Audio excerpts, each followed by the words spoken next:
പത്തരമാറ്റിൻ്റെ ഏറ്റവും പുതിയ പ്രൊമോ റിവ്യൂയിലേക്ക് എല്ലാവർക്കും സ്വാഗതം. ദേവയാനിക്ക് ചന്തുമോളെ ഒത്തിരി ഇഷ്ടമാകുന്നുണ്ട്. ചന്തുമോൾക്കായി പുരാണ കഥകളൊക്കെ പറഞ്ഞു കൊടുക്കുന്നുണ്ട്. അങ്ങനെ മോളെ സന്തോഷിപ്പിക്കുന്നുണ്ട്. അഫി ആകെ വിഷമിച്ച് ജ്വല്ലറിയിലിരിക്കുന്നു. ജ്വല്ലറിയിൽ ഇനി അടുത്ത തിരുമറി എങ്ങനെ ചെയ്യാമെന്ന് ആലോചിച്ചിരിക്കുകയാണോ എന്തോ. പിന്നെ കാണിക്കുന്നത് നയന ചന്തുമോളുടെ കാര്യം ദേവയാനിയോട് ചോദിക്കുന്നു. മോളെ ഇവിടെ തന്നെ നിർത്തുവാണോ അതോ ഇവിടുന്ന് മാറ്റാൻ എന്തെങ്കിലും മാർഗ്ഗമുണ്ടോ എന്ന് ചോദിക്കുന്നുണ്ടാവാം. ദേവയാനി പറയുന്നു, മോളെ ഇവിടുന്ന് മാറ്റി നിർത്താനൊന്നും ഏതായാലും മുത്തശ്ശനും മുത്തശ്ശിയും സമ്മതിക്കില്ല. അവർക്ക് ആ കുട്ടി ഇനി മാറ്റി നിർത്തുന്നതിന് ഇഷ്ടവുമാവില്ല.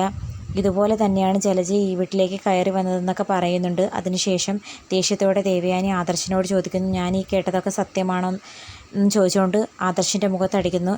ഇത് കണ്ട് ഞെട്ടി നിൽക്കുന്നുണ്ട് മുത്തശ്ശനും മുത്തശ്ശിയും. കൂടാതെ നയന വിഷമിച്ച് നിൽക്കുന്നതും കാണിക്കുന്നു. നയനയോട് ചന്തുമോളെക്കുറിച്ച് പറഞ്ഞാൽ അത് ദേവയാനിയോട് നയന പറയാൻ സാധ്യതയുണ്ട്.